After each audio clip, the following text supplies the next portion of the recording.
एक general science का भी हिस्सा और साइंस एंड टेक्नोलॉजी का भी अलग से पार्ट है ये। डन। जो न्यूक्लियर टेक्नोलॉजी है या न्यूक्लियर फिजिक्स है, इसमें हम बेसिक्स के बारे में, सागर जुनेता भैया क्या बोल रहे हो यार, ये क्लास के बाद क्या मतलब है? This is not the right way to do, है ना? ओल्ड बैच वाला, अगर तुम चाहो तो मेरे दोस्त बन सकते हो।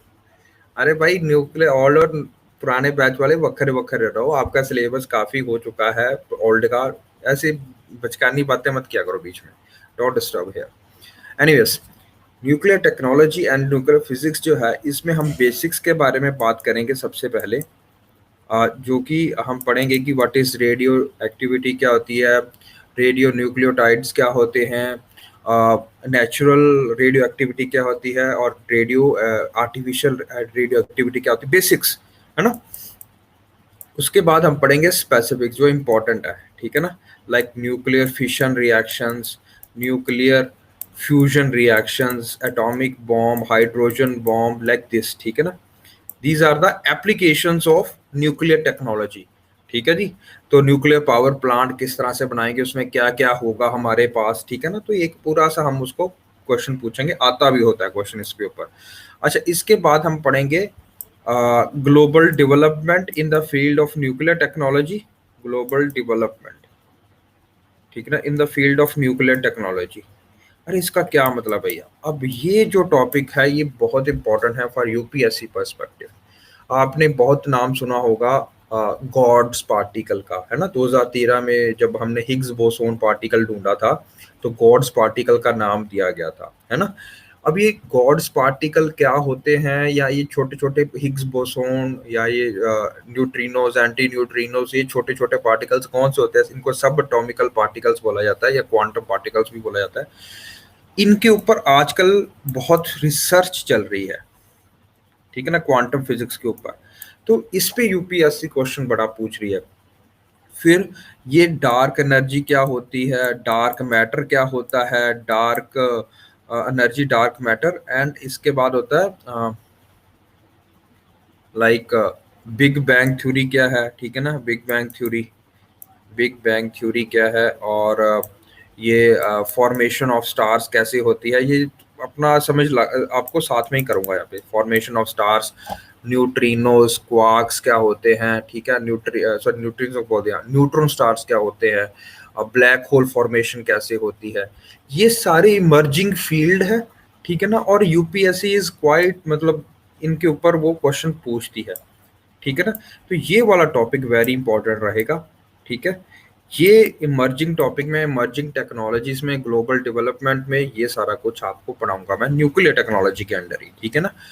इसके अलावा हम पढ़ेंगे about Indian perspective, Indian perspective in terms of development of nuclear power plant. हमारे जो न्यूक्लियर पावर पॉलिसी क्या है, ठीक है ना?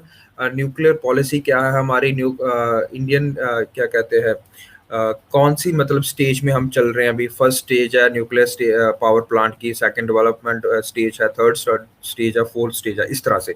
फास्ट ब्रीडर रिएक्शंस कौन से होते हैं, प्रेशराइज हैवी वाटर रिएक्टर्स कौन से होते हैं, ये हम पढ़ेंगे इंडियन पर्सपेक्टिव में, कि जो हमारे पास इंडिया में न्यूक्लियर पावर प्लांट्स हैं वो किस तरह से बिजली का उत्पाद करते हैं, ठीक है ना? तो ये सारा कुछ हम यहाँ पर पढ़ेंगे। प्लस हम पढ़ेंगे इंडियाज न्यूक्लियर डॉक्ट्रिन। भैया जी, इंडिया की न्यूक्लियर डॉक्ट्रिन क्या है, इंडिया क्या कहता है, और what is tried of India's nuclear dominance, okay?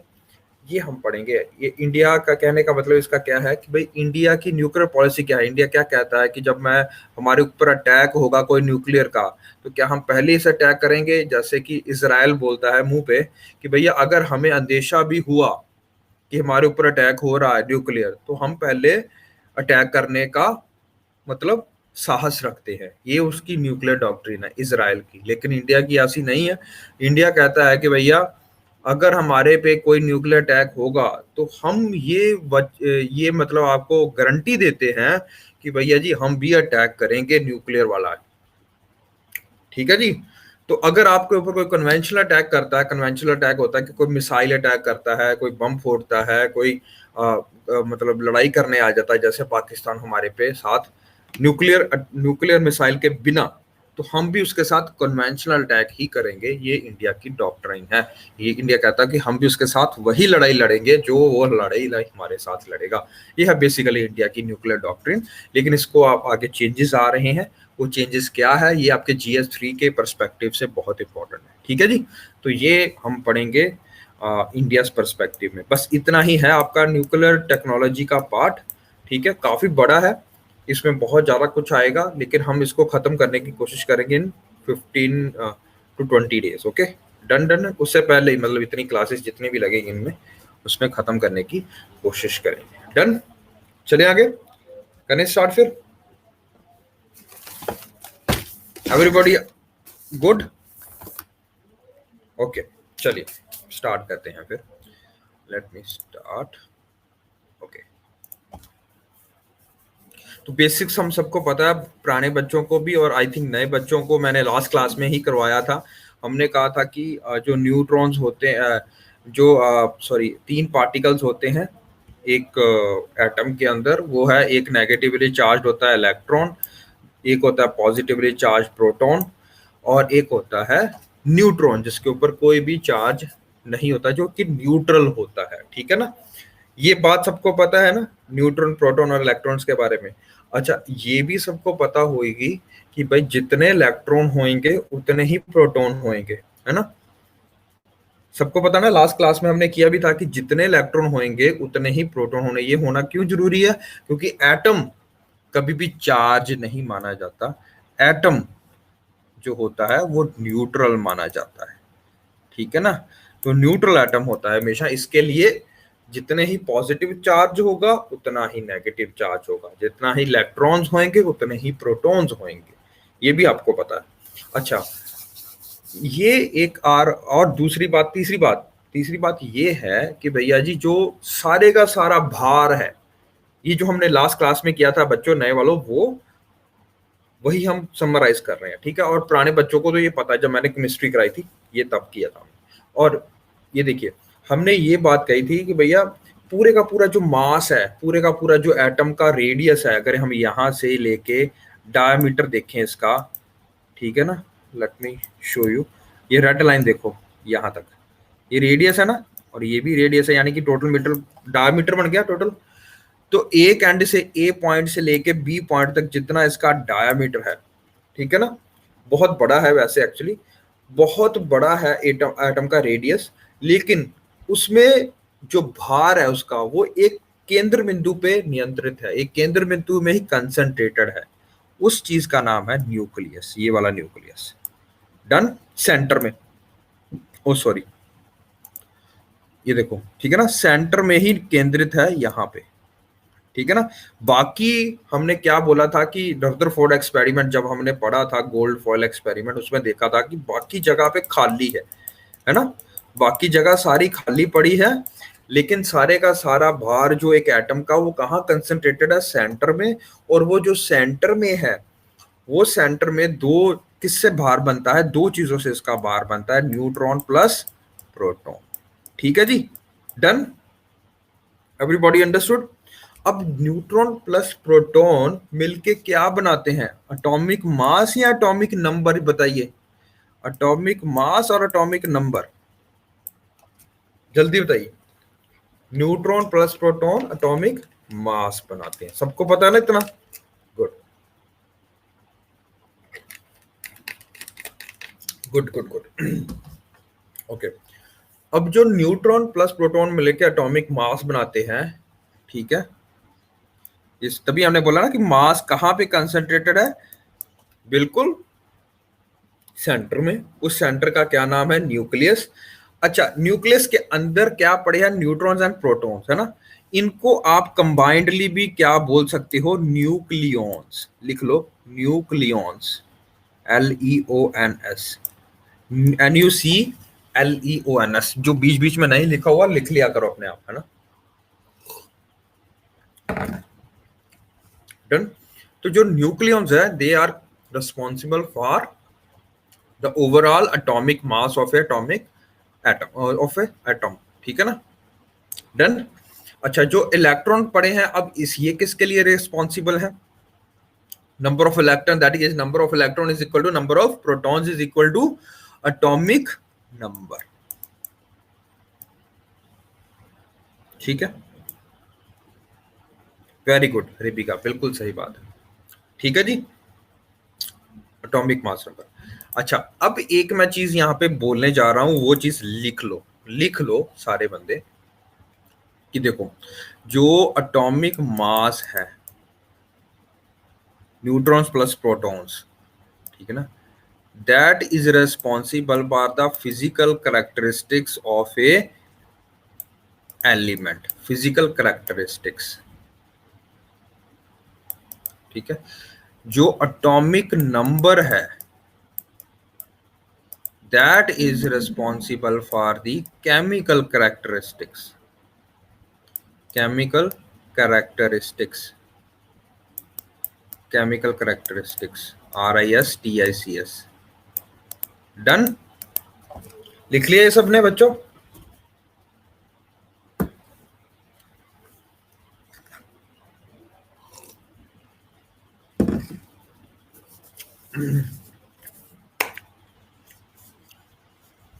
Done. अब ये फिजिकल कैरेक्टरिस्टिक्स का क्या मतलब होता है? जब मैं फिजिकल के बारे में बात कर रहा हूं, याद है जो नए बच्चे हैं उनको मैंने लास्ट क्लास में भी कराया था, फिजिकल का क्या मीनिंग होता है? उसका साइज क्या है, उसका शेप क्या है, उसका रेडियस क्या है, उसका कलर क्या है, ठीक है ना, कलर क्या है, उसकी डेंसिटी क्या है, उसका मेल्टिंग बॉइलिंग पॉइंट क्या है, ये सारी चीजें, मेल्टिंग एंड बॉइलिंग पॉइंट, ठीक है ना, ये सारा क्या है? Everybody got? वही, हाँ, वेरी गुड अवनीत। सॉलिड है, शेप किस तरह की है उसकी, शेप क्या है, सॉलिड है, लिक्विड है, गैस है, या किस तरह से भी है ना। तो ये सारी चीजें निर्भर करती हैं एटॉमिक मास के ऊपर। जो केमिकल कैरेक्टरिस्टिक्स है, अच्छा इसका कलर क्या है, मतलब अगर आपने देखा होगा वो लिटमस पेपर, देखा सबने देखा होगा, 9वीं 10वीं कक्षा में हम ट्राई भी करते थे कि भैया वो लिटमस पेपर लेते थे हम, ब्लू करते थे वो, अगर आप उसमें एसिड में डालते थे तो कलर चेंज हो जाता था, अगर उसको बेस में डालते थे उसका कलर चेंज हो जाता था, है ना। यस, पीएच पेपर बोलते हैं उसको, लिटमस पेपर, वेरी गुड। तो अगर वो लिटमस पेपर सीधा ही पड़ा है तो वो उसका फिजिकल कैरेक्टरिस्टिक्स है, कलर चेंज नहीं हो रहा उसका। लेकिन जब आप उसको किसी तरह से रिएक्ट कराओगे, किसी सोल्यूशन में डालोगे जो कि एसिड है या बेसिक है, तो उसका कलर चेंज हो जाएगा। तो कलर जब चेंज हो गया तो वो किसके कारण होगा? वो होगा केमिकल रिएक्शन के कारण। और केमिकल रिएक्शन किस पे निर्भर करती है? एटॉमिक नंबर के ऊपर। और जो एटॉमिक नंबर है वो किसके ऊपर डिपेंड करता है? नंबर ऑफ इलेक्ट्रॉन्स और प्रोटॉन्स के ऊपर। ठीक है, done. Okay, all the best. ये समझ लगा बच्चों सबको? बताइए हाँ ना।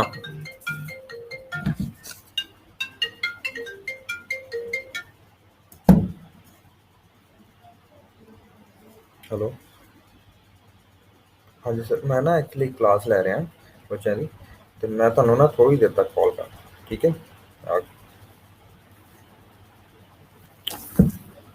Everyone good? तो फिर से सुन लो एक बार बात। मैंने क्या कहा कि मैंने कहा अगर उस कलर चेंज हो रहा है लिटमस पेपर का, आपने एसिड डाला होगा बीच में, तो आपने ए रिएक्टेंट को बी से रिएक्ट किया तो कोई चीज बनी सी, उसका कलर चेंज हो गया, या डी, है ना, उसका कलर चेंज हो गया, जिसके कारणवश उसका कलर चेंज हो गया। तो ये होती है केमिकल रिएक्शन।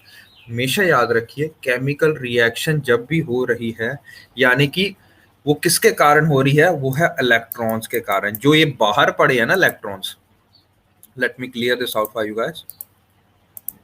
ये जो बाहर वाले इलेक्ट्रॉन्स है, सबसे बाहर, इनका नाम मैं कल बताना भूल गया, इनको बोलते हैं जो सबसे बाहर वाले होंगे वेलेंस इलेक्ट्रॉन्स या वेलेंस शेल, ठीक है ना। हमेशा किसी भी केमिकल रिएक्शन में इनका आदान प्रदान होता है, उसको आप ऑक्सीडेशन एंड रिडक्शन रिएक्शंस बोलते हो। ये हम केमिस्ट्री में करेंगे, अभी अभी के लिए टेंशन मत लो। बट याद आपको यही रखना है कि कोई भी केमिकल रिएक्शन हो रही है उसमें इलेक्ट्रॉन्स का आदान प्रदान हो रहा है। कोई भी न्यूक्लियर मतलब न्यूक्लियर जो एरिया है उसमें कोई ना तो न्यूट्रॉन ले रहा है पार्ट, ना प्रोटॉन ले रहा है पार्ट। कौन ले रहा है पार्ट? इलेक्ट्रॉन्स। ये आपको याद रखना है। ये आपको डिफरेंशिएट करने में हेल्प करेगा कि कोई भी चीज फिजिकल है या केमिकल रिएक्टेंट है, ठीक है ना। बाद में हम एक और रिएक्शन आज पढ़ने जा रहे हैं, न्यूक्लियर रिएक्शंस, जो कि होते ही न्यूक्लियस के अंदर है, ठीक है। बट अभी के लिए इतना याद रखिए कि कोई भी केमिस्ट्री में जितने भी रिएक्शंस हो रहे हैं, चाहे उसका बॉन्ड फॉर्मेशन हो रहा है, चाहे जो मर्जी हो रहा है, चाहे शेयरिंग ऑफ द इलेक्ट्रॉन्स हो रहे हैं, ठीक है, चाहे ब्रेकअप ऑफ द बॉन्ड हो रहा है, चाहे वो इलेक्ट्रॉन्स के आदान प्रदान में कारण ही हो पा रहा है। Done? Everyone good? Up till now it's good. बताओ बच्चों, फिजिकल केमिकल रिएक्शंस में पता लगा अंतर क्या है? अगर कलर चेंज हो जाएगा तो क्या होएगा कि नया रिएक्टेंट फॉर्म हो रहा है, इसका मतलब केमिकल रिएक्शन हो रही है, ठीक है। ये समझ लगा? तो ये किस पे निर्भर करता है? एटॉमिक नंबर पे। एटॉमिक नंबर किस पे डिपेंड करता है? नंबर ऑफ इलेक्ट्रॉन्स और नंबर ऑफ प्रोटॉन्स पे। Done done done. पर एक केमिकल रिएक्शन में कौन हिस्सा ले रहा है? उसका मतलब है इलेक्ट्रॉन्स हिस्सा ले रहा है, ठीक है जी। डन? ओके। अब हम आगे बढ़ते हैं। अब हम चलते हैं एटॉमिक और इक्वल नंबर ऑफ प्रोटॉन। हाँ जी,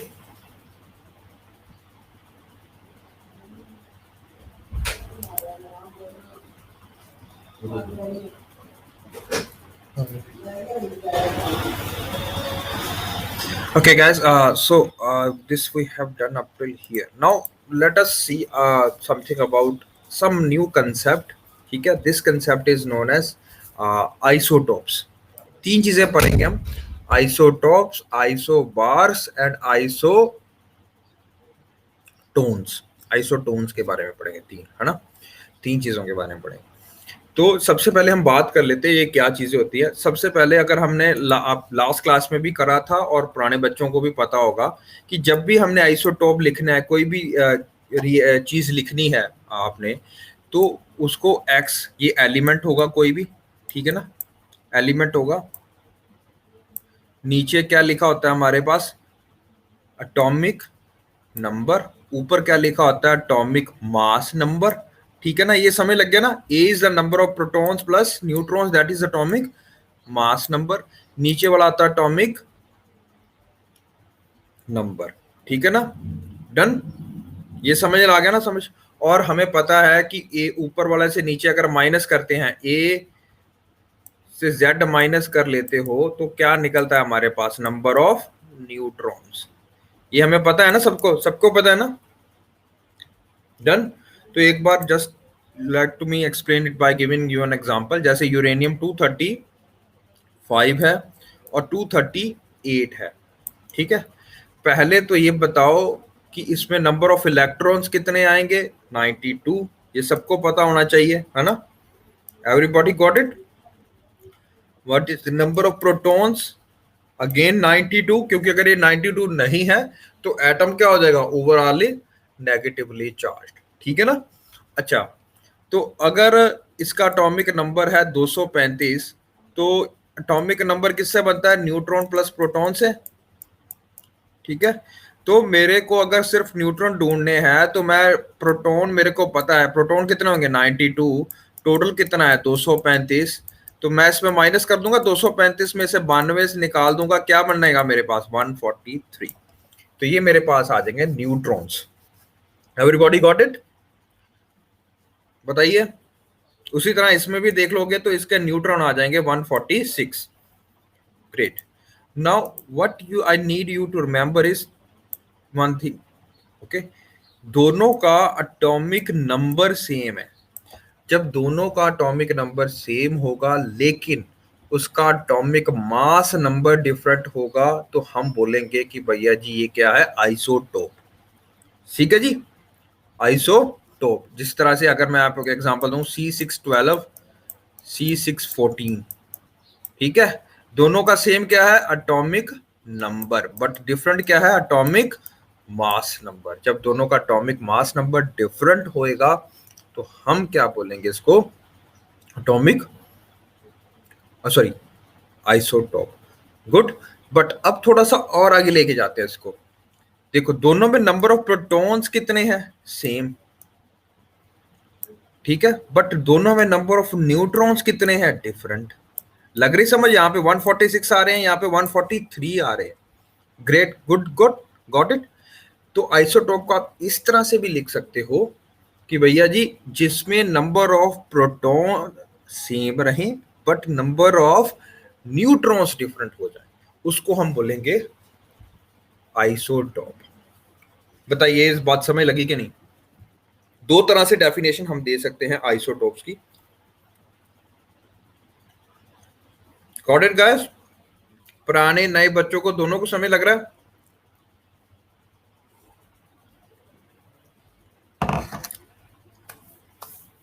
good. Okay, now moving on further. क्या प्रॉब्लम कौर जी बताइए, कोई डाउट है तो आपको?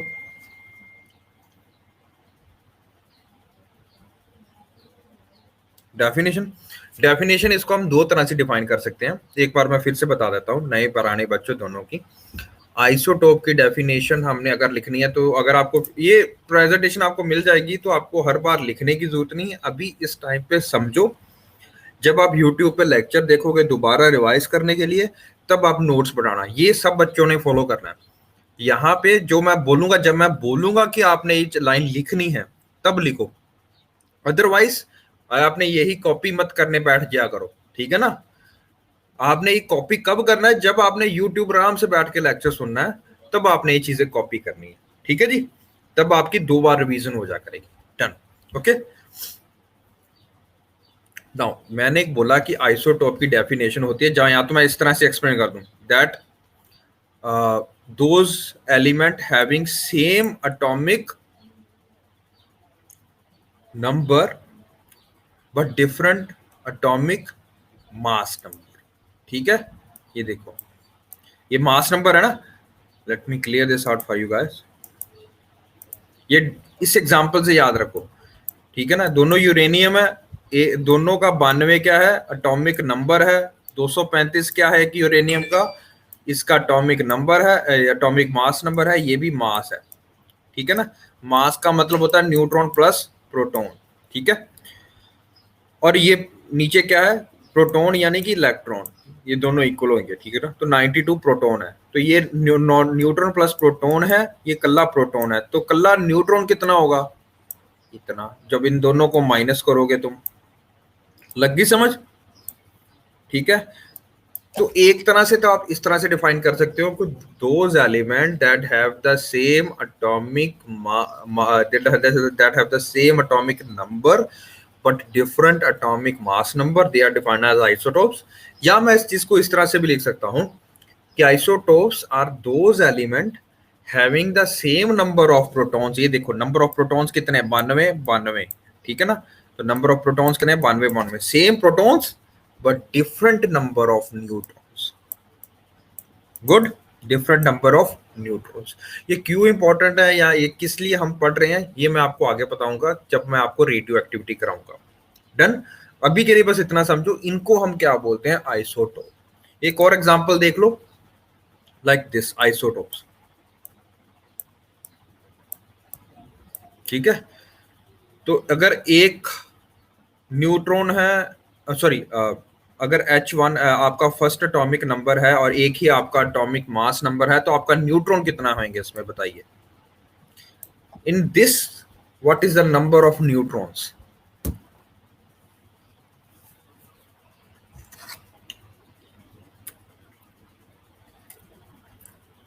बताइए। गुड, एवरीबॉडी गॉट इट, है ना?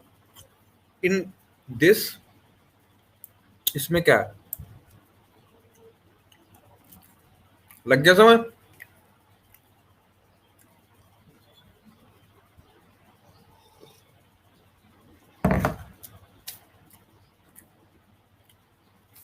गुड, इसमें 2 है, ठीक है ना? Got it, good. तो ये भी सारे क्या है, आइसोटॉप्स ऑफ हाइड्रोजन। अगर H11 है हाइड्रोजन हो गया, H12 है वो ड्यूटेरियम हो गया, H13 है इसका मतलब वो ट्रीटियम हो गया। ठीक है ना। तीनों का क्या इक्वल है? Atomic number. तीनों का क्या इक्वल है? प्रोटॉन्स। तीनों के क्या डिफरेंट है? Number of nucleons. इसमें 0 है, इसमें 1 है, इसमें 2 है। बताइए सबको समय लग गया?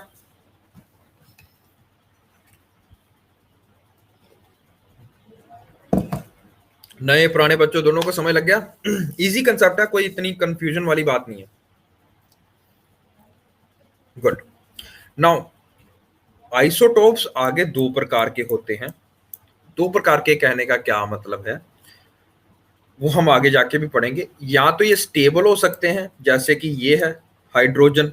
इसीलिए आपको अगर आप टोटल ब्रह्मांड में देखो कि कितना हाइड्रोजन है, कितना ड्यूटेरियम है या कितना ट्रीटियम है, तो आपको सबसे ज्यादा क्या देखने को मिलेगा? H11। Let me clear this out.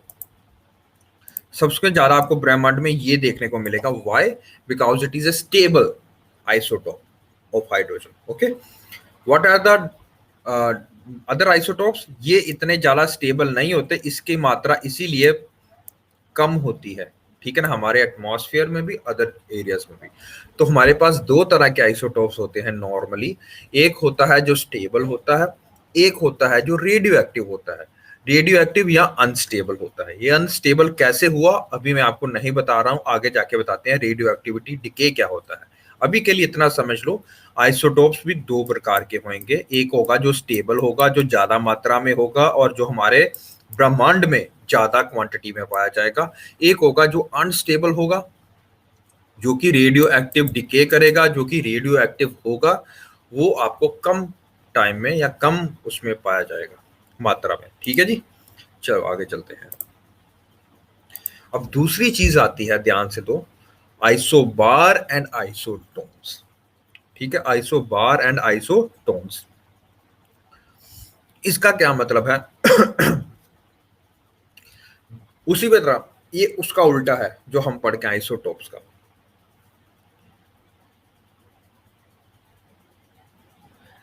Ji Rebekah जी, बिल्कुल सही बात है। Same number of protons but different neutrons. Very good. अब आइसोबार को मैं जब एक्सप्लेन करूंगा, आइसोबार का मतलब होता है, बार का मतलब होता है, अब देखो बार का क्या मतलब होता है। आइसो का मैंने पहले भी मतलब बताया था, मतलब होता है सेम। बार का वैसे मतलब प्रेशर होता है, बट बार हम किसी अगर और लैंग्वेज में देखें, लेटिन में, तो उसका मतलब वेट होता है, सेम वेट। तो वो एलिमेंट्स, यस, जिनका सेम मास नंबर है बट डिफरेंट एटॉमिक नंबर है, तो हम उनको क्या बोलेंगे? सीधी सी बात है, आइसो बार। ठीक है जी, क्या बोलेंगे हम उसको? Isobar. ठीक है जी, done. Everybody got it? Isomer से जब वो तो that is a part of organic chemistry बेटा, we don't need to do that. Okay Ripika. Okay, इसकी एग्जांपल क्या है? जैसे कार्बन C612 होता है, आपको सबको पता है ना? C612 is carbon. उसी तरह बोरॉन 5 इसका एटॉमिक नंबर है, आप देखो, और उसका 12 क्या है? एटॉमिक मास नंबर है। दोनों का एटॉमिक मास नंबर सेम आ गया, बट एटॉमिक नंबर क्या है? डिफरेंट है। Late me show you something. Okay, ये समय लगा पहले बात, ये एग्जांपल समय लगी आप सबको? Got it? बताइए बताइए जल्दी, लग गई समझ?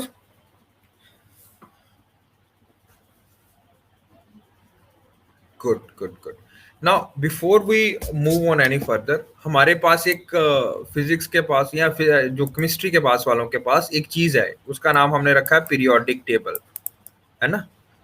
पीरियोडिक टेबल, जिसको हम पीरियोडिक टेबल बोलते हैं, उसमें हमने 1 से लेके 117 तक पूरे के पूरे एलिमेंट्स लगाए हुए हैं। ठीक है ना, एक ग्रुप बनाया हुआ है, starting from 1 hydrogen up till 117 elements. ठीक है, उनको हमने छोटे छोटे ग्रुप्स में किया। पर जब हम इनकी अरेंजमेंट करते हैं तो ये ध्यान दीजिए, हम इनकी अरेंजमेंट करते हैं based upon their atomic number. याद रखिए, atomic number, not atomic mass number. लगी समझ? क्योंकि हम केमिस्ट्री में सबसे पहले करते क्या है, जो सबसे पहले आपके दिमाग में केमिस्ट्री नाम सुन के चीज आती है, दैट इज एटॉमिक रिएक्शन। ठीक है ना? So not atomic reaction, chemical reaction. यानी कि ए प्रोडक्ट है, वो बी से रिएक्ट करता है, वो एक नया प्रोडक्ट बनाता है, C plus D plus energy निकलती है। एक कॉमन एग्जांपल बताता हूँ, जैसे हमने बहुत बार पढ़ा है, CO2 प्लस H2O, ठीक है, that makes the formation of C6H12O6 plus O2, plus energy इसमें कंजर्व होती है, मतलब कंजर्व होती है, अंदर को जाती है, एंडोथर्मिक रिएक्शन। ठीक है, इसी प्रकार आप इसका उल्टा कर दो, C6H12O6 प्लस O2, जिसको आप रेस्पिरेशन ले रहे हो, जैसे आप रेस्पिरेशन ले रहे हो, वहां पे एग्जांपल बता रहा हूँ। तो that will lead to the form, यहाँ पे चाहिए एक इंपॉर्टेंट चीज, सनलाइट चाहिए। अगर सनलाइट नहीं होगी तो रिएक्शन नहीं होएगा।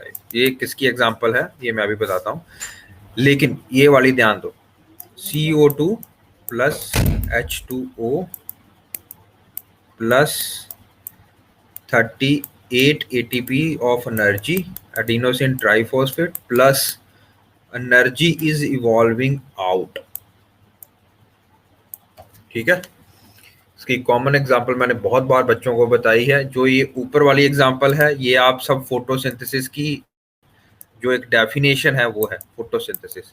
यानी कि प्लांट है, वो कार्बन डाइऑक्साइड और पानी को लेके क्या बनाते हैं, ग्लूकोज। ये ग्लूकोज कहाँ मिलता है भैया आपको?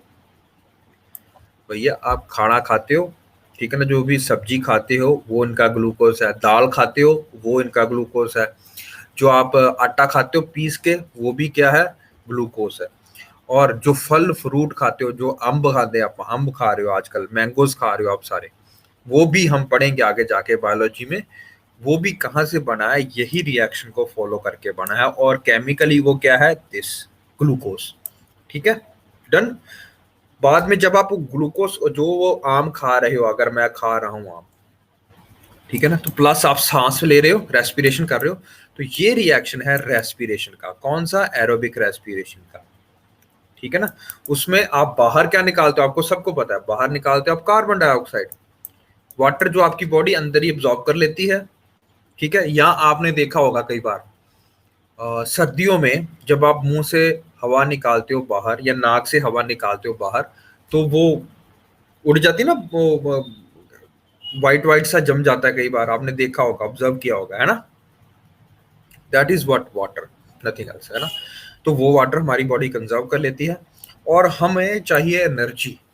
तो बेसिकली आप मैंगो क्यों खाओगे, या कोई भी चीज क्यों खाते हो, आपको भूख लगती है। भूख लगने को अगर आप केमिकली डिस्क्राइब करो तो यू वांट एनर्जी, आपकी बॉडी को एनर्जी चाहिए।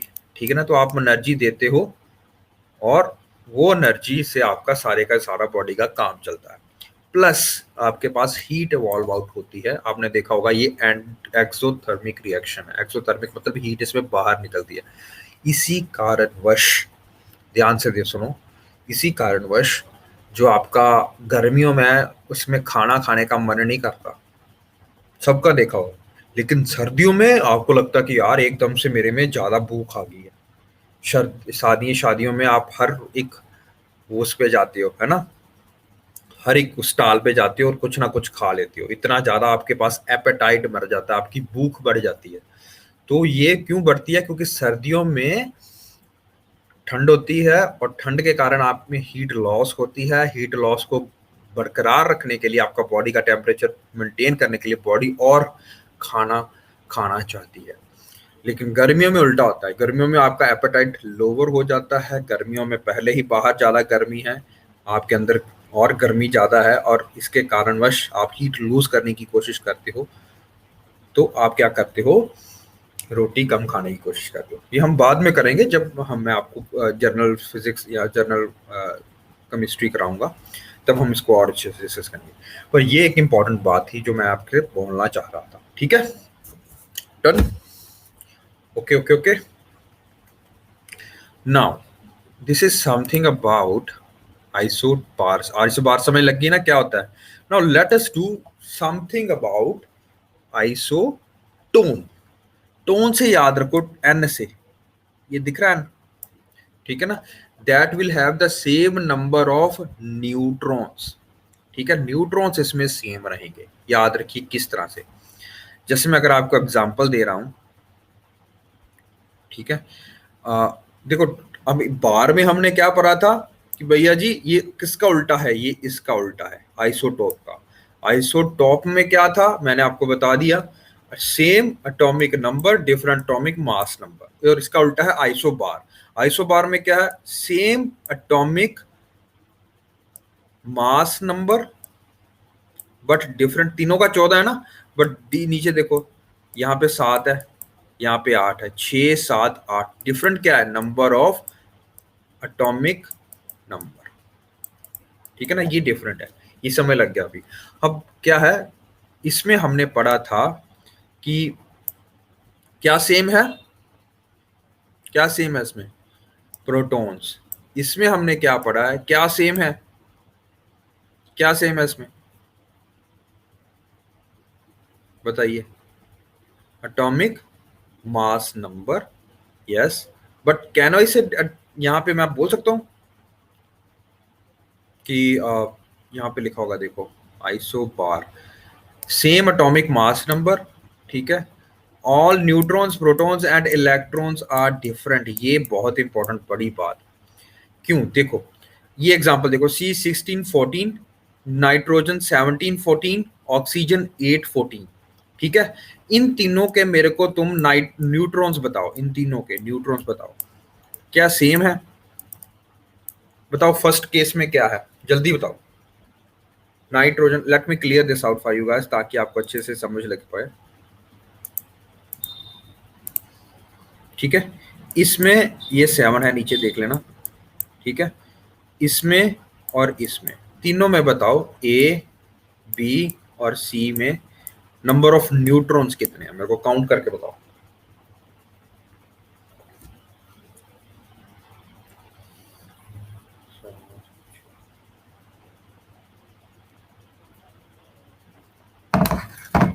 Good. Now what are the number of protons,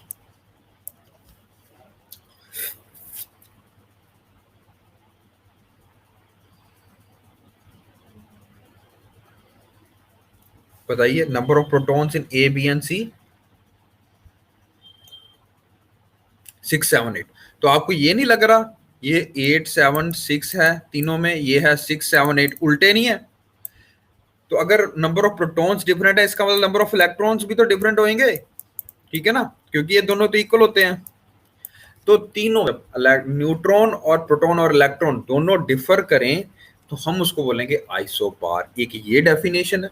एक सिंपल सी डेफिनेशन ये भी है कि जब इनमें सेम एटॉमिक मास नंबर हो बट डिफरेंट एटॉमिक नंबर हो, दो then we will call at that as isobar. ठीक है जी, डन, इतना समय लग गया सबको।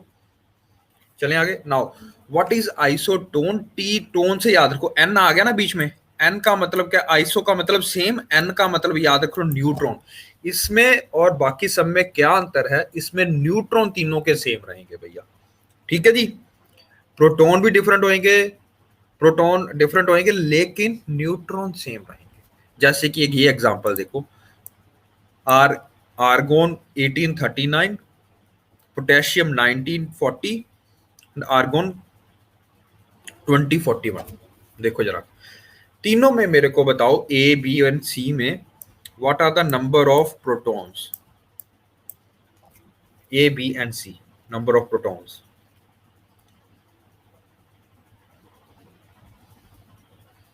नंबर ऑफ प्रोटॉन्स, जल्दी जल्दी,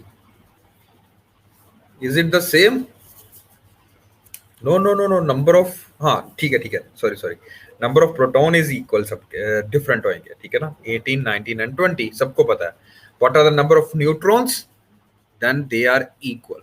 अगर आप इससे और इससे माइनस करते हो तो तब भी 21 आता है, इसको इसमें से माइनस करते हो तब भी 21 आता है, इसको इसमें से माइनस करते हो तब भी 21 आता है। सबको ये पक्का लग गया ना। तो जब न्यूट्रॉन इक्वल होंगे तीनों के, तब आप बोलोगे उसको आइसोटोन। आइसो का मतलब सेम, एन से याद रखो, टोन एन आता है ना, टोन एन ई, एन से मतलब न्यूट्रॉन सेम है। ठीक है, लग गया समझ?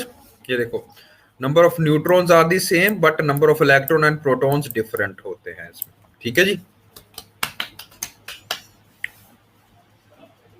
और आइसोटोप में, टोप में टी पी आता है ना, तो आइसो का मतलब सेम, पी का मतलब प्रोटॉन, ये ऐसे याद कर सकते हो आप। ठीक है, आइसोटोप में प्रोटॉन सेम रहेंगे, आइसोटोन में न्यूट्रॉन सेम रहेंगे, आइसो बार में तीनों ही डिफरेंट होंगे।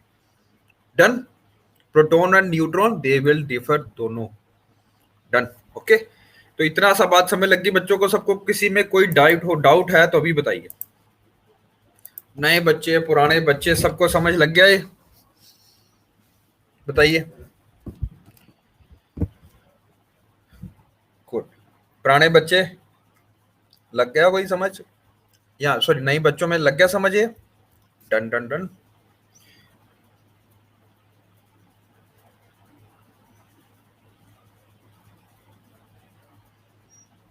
प्रोटॉन यार हमेशा जो नीचे लिखा होता है नंबर, वही प्रोटॉन होता है, ये याद रखो प्रशित। एक लास्ट क्लास में भी कराया था, आपने शायद अटेंड नहीं की वो। अगर किया तो दोबारा लेक्चर रिव्यू करना पिछले वाला जाके। प्रोटॉन हमेशा नीचे वाला नंबर होता है बेटा। ठीक है, C612 नीचे वाला क्या है? प्रोटॉन। ठीक है, C614 नीचे वाला क्या है? प्रोटॉन। ठीक है, डन प्रशित। चलिए, now let's move further. Now we have done this, now let us discuss something about radioactivity. Now radioactivity क्यों important है या किस लिए important है? इलेक्ट्रॉन कॉन्ग्रेचुलेशंस, अरे कॉन्फ़िगरेशंस होते हैं बेटा कॉन्ग्रेचुलेशंस नहीं होते कॉन्ग्रेचुलेशन ही आई यार, ठीक है, मेरे को पता है टाइपिंग में कभी ऐसा हो जाता है ऊपर नीचे या कॉन्फ़िगरेशन। नो, इसमें इलेक्ट्रॉनिक कॉन्फ़िगरेशन करने की जरूरत नहीं है हमें बेटा, क्योंकि इलेक्ट्रॉनिक कॉन्फ़िगरेशन कहाँ चाहिए आपको? जब आपको केमिकल रिएक्शन करना है, तब आपको पता होना चाहिए कि वैलेंस इलेक्ट्रॉन में बाहर वाले शेल में सबसे बाद कितने इलेक्ट्रॉन है, तब हमें इलेक्ट्रॉनिक कॉन्फ़िगरेशन चाहिए।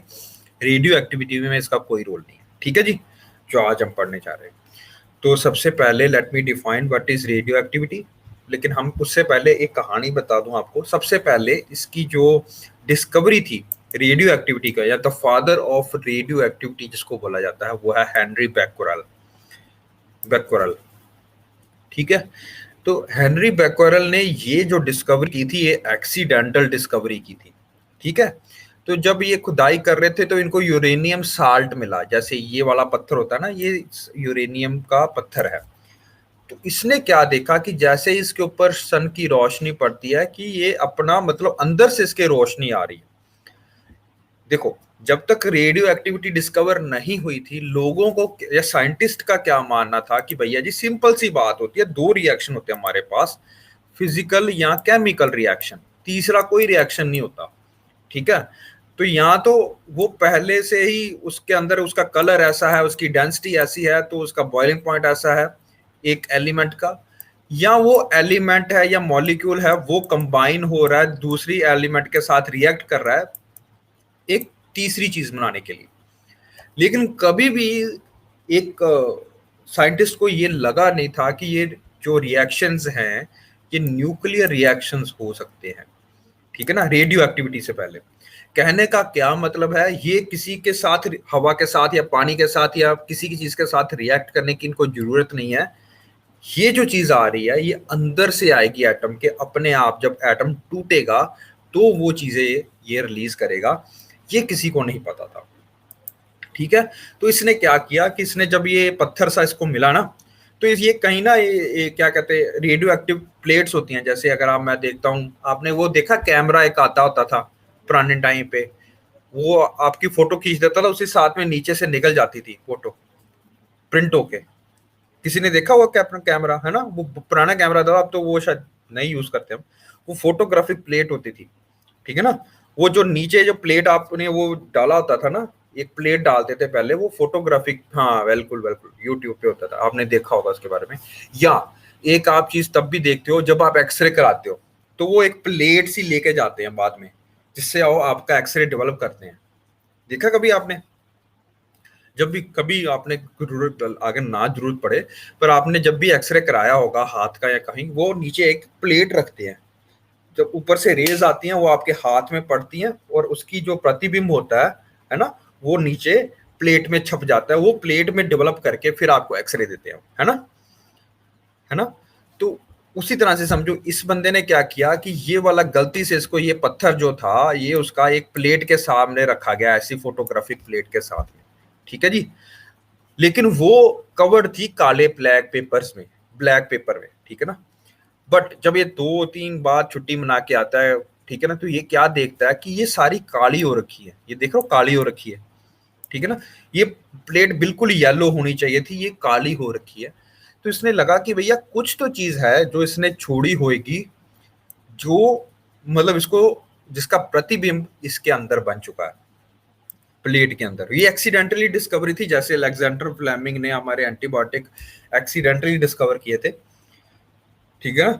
तो उसी तरह ये रेडियो एक्टिविटी की डिस्कवरी भी हेनरी बैकरल ने एक्सीडेंटली की थी।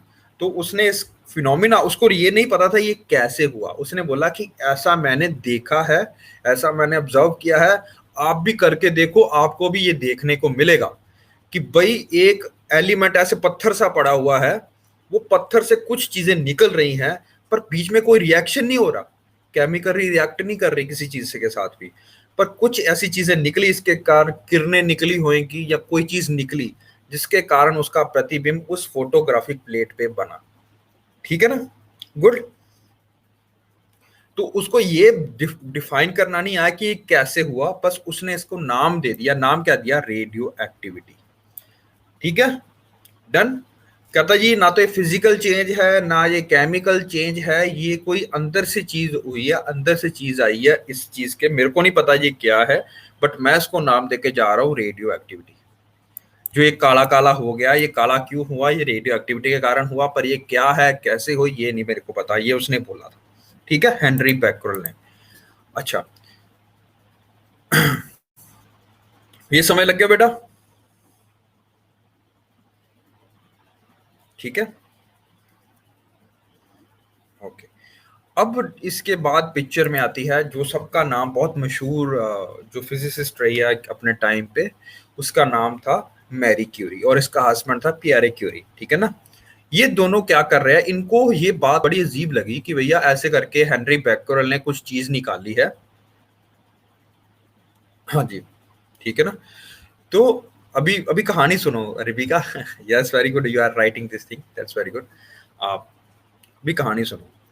तो मैरी क्यूरी और प्यारे क्यूरी ने कहा कि ये कोई ऐसी चीज नहीं है, इसको हम और रिफाइन करते हैं, शायद इसमें से कोई और चीज निकले जो हमें अच्छे से बता सके कि अब देखो, जो आप नमक लेते हो, है ना, वो नमक बनाने का भी एक प्रोसेस होता है, पानी पहले जो समुद्र का है वो आने दिया जाता है अंदर, फिर उसको छाना जाता है, फिर सुखाया जाता है, फिर उसके बहुत चीजें और करनी पड़ती हैं, फिर आपके पास नमक बनता है, ठीक है ना।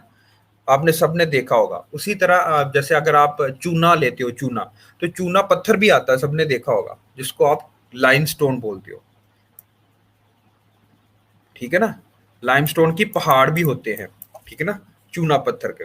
तो पहले ये थोड़ा कि चूना आपने वहां से लाया और सीधा यूज करना शुरू कर दिया, नहीं, वो चूने में बहुत सारी और मिट्टी भी मिली होती है और सारे पार्टिकल्स मिले होते हैं, उसको पहले साफ किया जाता है, रिफाइन किया जाता है ना।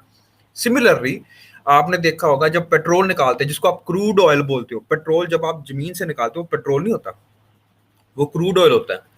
हमारे जो कंपनियां हैं वो उसको रिफाइन करती हैं और छाननी पा पा के छान छान के उसको और साफ करती हैं, और उसके बाद में एंड प्रोडक्ट मिलता है आपको, वो होता है पेट्रोलियम। डन। उसी तरह मैरी क्यूरी ने सोचा कि भैया हम जो वो पत्थर मिला था बैकरल को, हम उसको और छान के और तोड़ के और उसको साफ कर करके निकालने की कोशिश करते हैं, ठीक है, तो हमें एग्जैक्टली पता चले कि इसके अंदर कौन सी चीज है या कौन सा ऐसा एलिमेंट है जिसके कारण रेडियो एक्टिविटी होती है, ठीक है ना। डन। तो उन्होंने फिर उस चीज को और साफ किया और साफ किया, और ऐसे साफ करते करते उनको दो चीजें, दो एलिमेंट नए मिले। उन्होंने उनका नाम डाला पोलोनियम और रेडियम। डम रेडियम का तो बड़ा ही यूज करते हो, आप देखते होएगे, ठीक है ना। रेडियम का आप घड़ियों में भी इस्तेमाल करते हो, या कभी आपने देखा हो तो लाइट चले जाती है तो ब्लिंक और ग्रीन ग्रीन कलर से वो रेडिएट करते रहते हैं, आपने देखा कभी वो? हम बचपन में हमें बड़ा क्रेज होता था, है ना, कि हम वो लगा के सोते थे, अंधेरे में भी वो चमकते थे, है ना। तो ये रेडियम और ये पोलोनियम जो था, ये रेडियो एक्टिव मटीरियल्स होते हैं, ठीक है ना। डन। इनकी खोज मैरी क्यूरी और पेरी क्यूरी ने की थी, और इसी कारणवश इनको नोबेल प्राइज मिला था 1906 में, I think, I am not sure exactly, but ये जरूर याद रखिए। यस, डेकोरेशन के लिए भी हम यूज करते हैं। ये जरूर याद रखिए कि अकेली ये एकमात्र ऐसी महिला है जिसको 2 बार, और इसकी बेटी को पहली बार इसको अपने पति के साथ मिला नोबेल प्राइज, दूसरी बार इसको मिला अपनी बेटी के साथ नोबेल प्राइज। ये अकेली ऐसी महिला नोबेल प्राइज विजेता है जिसको 2 बार न्यूक्लियर जो मिला है, ठीक है ना, ये सम्मान मिला है, ठीक है ना। तो you should know these fact, ठीक है ना। पहले बार अपने पति के साथ, दूसरी बात अपनी बेटी के साथ इसको अपना नोबेल प्राइज मिला था। Okay, now a question will come. अच्छा सर, आपने बताया कि ये तो हम डेकोरेशन में काम करते हैं, हमारे आपका इवन जो कई बार तो आपके जो रिमोट होते हैं ना, एसी के रिमोट, उसमें भी रेडियम डाला जाता है। आपको देखा अगर रात को आपको बत्ती ऑन करने की जरूरत ना पड़े, अगर आपको मोड चेंज करना हो तो एसी का, है ना। मेरे यहाँ पे है, मैं तब बता रहा हूँ, मेरे वाले में है रेडियम। तो अब आप सोचोगे सर रेडियम, आपने बोला रेडियो एक्टिव है, रेडियो एक्टिव मतलब ये तो नुकसानदेह होगा हमारे लिए। नहीं, ऐसा नहीं। वॉच में भी होता है, यस साहिल, बिल्कुल सही बात है। तो ये रेडियम मैंने आपको बताया 2 तरह की होती हैं। एक होता है सेफ रेडियो एक्टिव होता है, एक होता है जो कि मतलब बहुत ज्यादा अनस्टेबल हो, जैसे यूरेनियम है।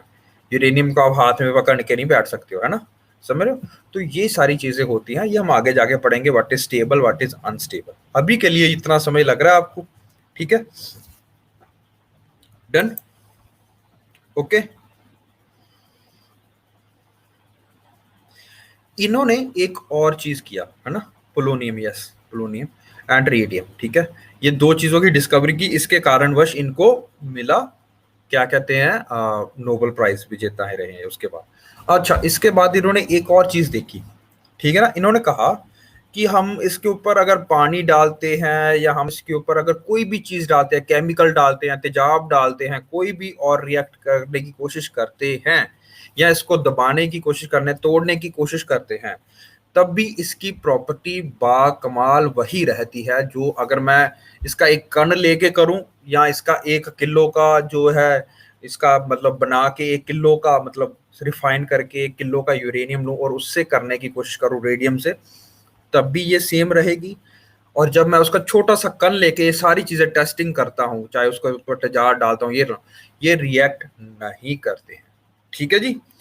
तीसरी चीज उन्होंने क्या ऑब्जर्व की, तीसरी चीज इन्होंने ऑब्जर्व की, हाँ, जैसे बैकरल ने बोला था कि भैया जी ये कोई चीज किरणें निकालते हैं, ऐसे ऐसे विद्युत किरणें निकालते हैं जो कि इसके अंदर से निकलती हैं।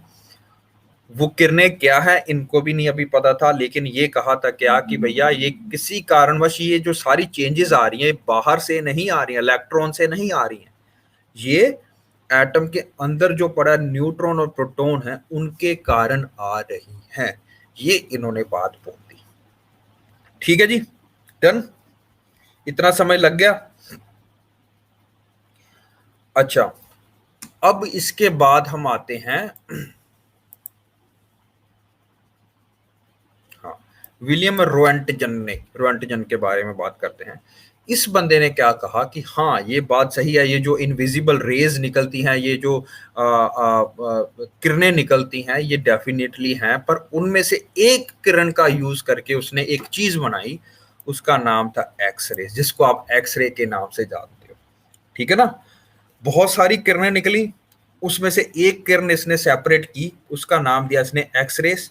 और आज हम एक्सरे का यूज करके, आप सब यूज करते हो in detecting any kind of fracture, in detecting any kind of, जैसे अभी हम करते भी हैं, क्या कहते हैं, सीटी स्कैन करते हैं, सीटी स्कैन में भी एक्सरे यूज करते हैं हम। तो सीटी स्कैन करते हो आप, तो अभी जो कोरोना हुआ था तो कई बार वो ब्लैक फंगस है कि नहीं है उसको ज्ञान जानना हो, उसके लिए भी करते हैं। छाती में कितनी बलगम है या कितना ज़्यादा आपकी लंग्स वर्क कर रहे हैं, कितनी ज़्यादा उनकी एक्सपेंशन पावर है, उन सब चीज़ों को नोट करने के लिए हम किसका यूज़ करते हैं, एक्सरेज का यूज़ करते हैं। याद रखिए, विलियम रोएंटजन ने इसको फादर ऑफ रेडियोलॉजी बोला जाता है, रेडियोलॉजी। ठीक है, यस यस, एक्सरेज बहुत ज़्यादा हाई होता है। इसी कारणवश बेटा मैं बोलता हूँ कि भैया जी जब आप एक्सरे कराने जाओ तो अगर आप अपना दोस्त है, जो भाई बंधु है, कोई भी है, ठीक है, उसको बोलो कि भैया आप करो, ठीक है, मैं बाहर खलोता हूँ, ठीक है ना। कभी भी आप ये मत बोलो कि चल यार मैं भी चल रहा हूँ तेरे साथ, ऐसे क्या बात है, तू मेरा दोस्त है, चल मैं तेरा एक्सरे करा के लाता हूँ। उसको तो पढ़ना ही है, उसको तो एक्सरे या उसको तो रेडिएशन मिलनी है, आपको फालतू में मिल जानी है, समझ रहे हो। तो ये चीजें बहुत, और कभी भी याद रखना हमेशा यस शिवम, तो कभी भी याद रखना जो बंदा आपका एक्सरे लेता है उसने कोट पहना होता है स्पेशली, ठीक है। और तीसरा, एक कंक्रीट का बहुत बड़ा बक्सा होता है जिसके बाहर अंदर जाके वो आपकी फोटो खींचता है। ऐसा नहीं कि वो तो आपके सामने खींच दे, फिर तो एक बटन ही दबाना है बटन ही दबाना, उसने एक्सरे हो जाना है। पर सोचो उसने एक एक्सरे थोड़ा करना है, उसने 1200 दो एक दिन में पता नहीं 200-300 एक्सरे करने हैं। वो तो भाई वो तो मर ही जाएगा हफ्ते में, समझ रहे हो। इसी कारणवश वो स्पेशली एक कंक्रीट की दीवार होती है उसके अंदर जाके किया जाता है, ठीक है ना।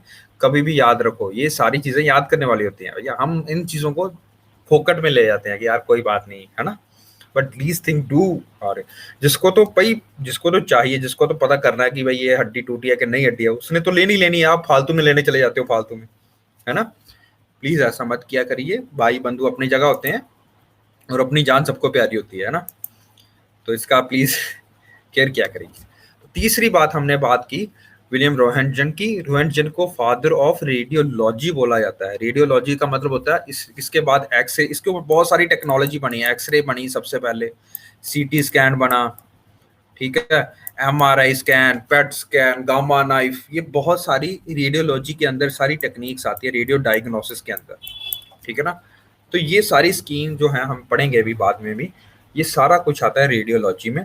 Father of radiology is Wilhelm Roentgen. Okay, तो रोएंटजन ने क्या बोला कि भैया जी हाँ जी, बहुत सारी किरणें हैं जो ये रेडियो एक्टिविटी के कारण निकलती हैं, ठीक है ना, लेकिन मैं उसमें से एक सेपरेट कर दी इसने, कौन सी, एक्सरे वाली। और एक्सरे का यूज हम बहुत ज्यादा करते हैं बाकी चीजों के लिए, प्रोडक्शन करने के लिए, ठीक है जी, done done done. So this is something about the history of radioactivity. Now let us see what is uh, radioactivity.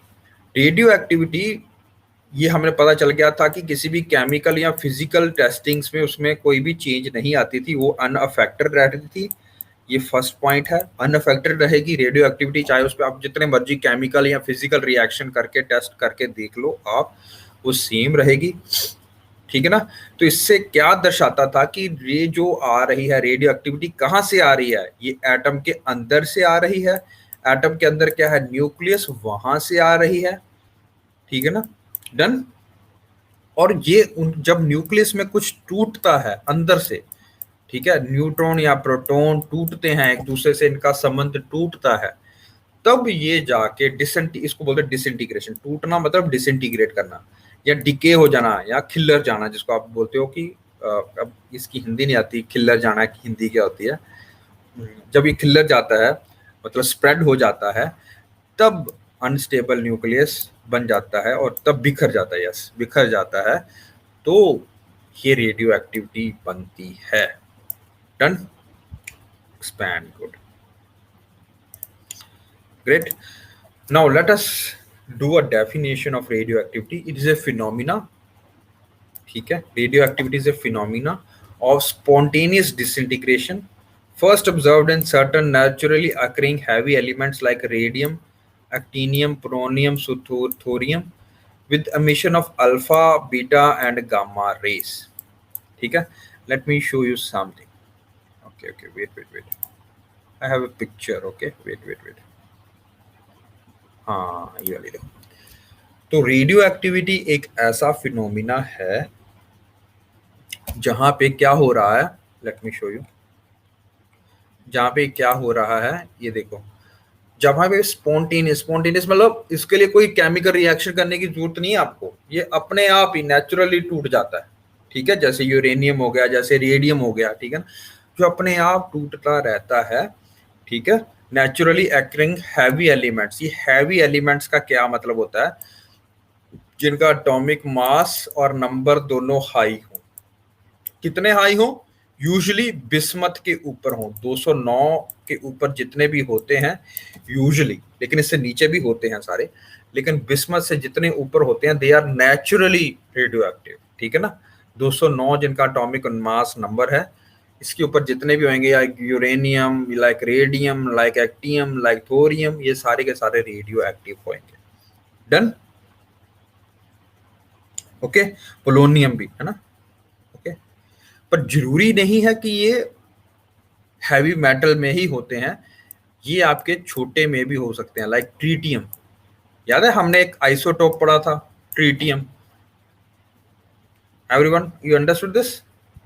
हाँ, तो जो ये ट्रीटियम है ये भी रेडियो एक्टिव होता है।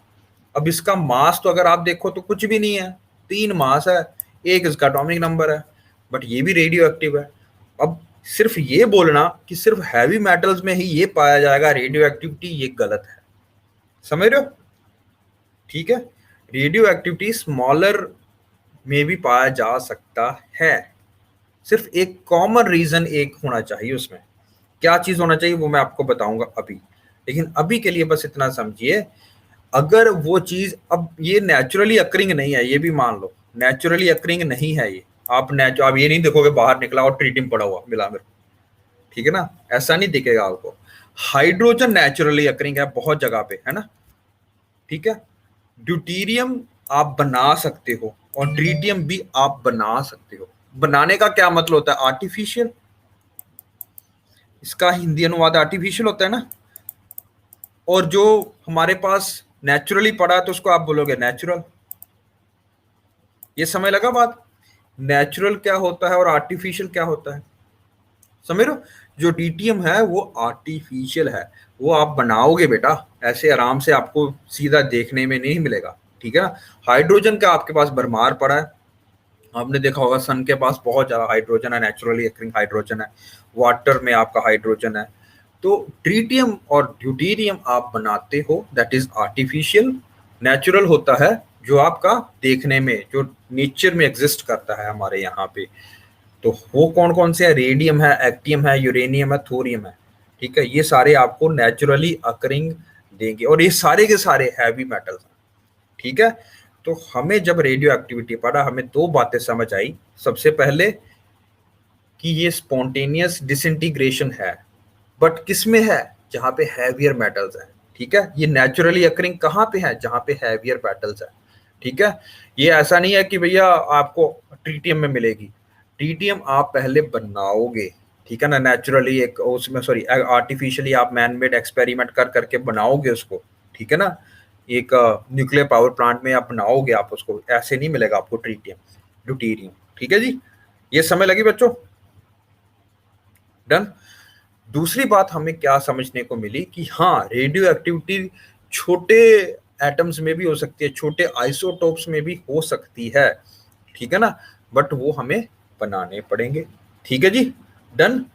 ओके, तीसरी बात जो सबसे बढ़िया बात है और समझने वाली बात है वो ये देखो, इसमें एक, और ये हमने पहले भी बात कही है, हमने ये बात कही है ना कि भैया कि ये सारा कुछ कहाँ पे हो रहा है? न्यूक्लियस में हो रहा है। न्यूक्लियस में क्या क्या पड़ा होता है? Neutron plus proton. ठीक है ना, तो हमारे पास रेडियो एक्टिविटी कहाँ होएगी? जहां पे न्यूट्रॉन और प्रोटॉन की रेशियो हाई होएगी। ये याद रखिए, कितनी हाई होएगी हम आगे जाके पढ़ेंगे इसको, अभी के लिए इतना। यस यस यस, ठीक है ना। तो अभी के लिए इतना समझो, न्यूट्रॉन और प्रोटॉन की रेशियो का एक कंसेप्ट होता है। जैसे अगर मैं ट्रीटियम की बात करता हूं, what is the neutron ratio in here? Neutron और प्रोटॉन कितने हैं इसमें बताओ, और इसमें बताओ, बताइए जल्दी।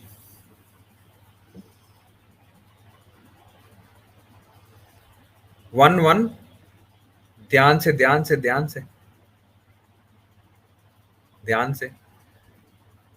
Yes, very good. Harsimran also, okay, sorry. ना ना ना ना ना, हरसिमरन प्रीत इज वेरी राइट। उसने पॉइंट में डाला हुआ था ना, कॉमा डाला हुआ था, 0 and 2, वेरी गुड। तो इसमें न्यूट्रॉन 0 आ गया, तो 0 डिवाइडेड बाय 1 तो 0 ही रहेगा ना भैया, ठीक है ना। और हाइड्रोजन, और इसमें देखो 2 डिवाइडेड बाय 1 2 आ गया है ना। अब याद रखिए एक चीज, रेडियो एक्टिविटी स्टेबल कहाँ तक रहेगी, या मतलब कोई भी एटम जो है वो कब तक स्टेबल रहेगा, जब तक कि उसकी न्यूट्रॉन और प्रोटॉन की रेशियो किससे, 1 से लेके 1.5 के बीच में है। जीरो से लेके, मतलब 0 से लेके 1.50 के अंडर है रेशियो, ठीक है ना। जैसे ही 1.51 के ऊपर गई तो ये रेडियो एक्टिव हो जाएगा। जब ये रेडियो एक्टिविटी शो करने लगा तो फिर इसको अपने अंदर से कुछ निकालना पड़ेगा बाहर, लाइक दिस, ठीक है ना। क्या निकालना पड़ेगा ये देखो, लेट मी शो यू। यहाँ पे है एक फोटो, ये देखो, ठीक है। तो ये अनस्टेबल हो जाएगा, जैसे न्यूट्रॉन और प्रोटॉन की रेशियो बढ़ जाएगी तो ये अनस्टेबल हो जाएगा। तो ये दो चीजें बाहर निकालेगा, आदर कोई पार्टिकल बाहर निकालेगा और साथ में एनर्जी बाहर निकालेगा। देखो ये बहुत इंपॉर्टेंट बात है, ये समझ लगी आपको? तो ये एनर्जी जब बाहर निकालते हैं हम उसको रेडिएशन बोलते हैं, ठीक है। पार्टिकल और एनर्जी जब दोनों बाहर निकलते हैं तब हम उसको रेडिएशन बोलते हैं। ये बात समझ लगी सबको कि नहीं? समझ लगी? पहले हमने बात बोली कि भैया जी कौन न्यू रेडियो एक्टिविटी कौन कर सकता है भैया, दो बंदे कर सकते हैं, आइदर हैवी वाले आइदर लो वाले, लो जिनका एटॉमिक मास और नंबर है, ठीक है ना।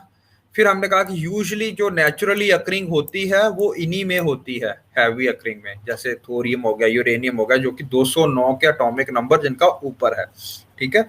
फिर हमने कहा कि लो में भी पॉसिबल है बट यूजुअली ये आर्टिफिशियल होती है, usually not always but usually they are artificial. और हमने दोनों में कहा इन दोनों के केस में रेडियो एक्टिविटी कहाँ होएगी, उसमें हमें न्यूट्रॉन और प्रोटॉन की रेशियो पता होनी चाहिए, जो हमने पहले निकाल के आए, याद है?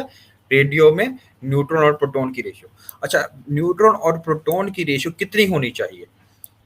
1.50 से अगर वो चीज नीचे है तो वो स्टेबल रहेगी, अगर वो 1.5 एज के ऊपर जितनी भी जाती है तो वो रेडियो एक्टिव होगा। जैसे कि हमने ट्रीटियम का केस किया, 1 और 3 था ना, कितना न्यूट्रॉन थे? 2 डिवाइडेड बाय नंबर कितने प्रोटॉन थे? 1, कितनी रेशियो है? 2। तो ये 1.5 एज से ऊपर है ना, तो ये रेडियो एक्टिव होगा। लगी समझ? बताओ बच्चों।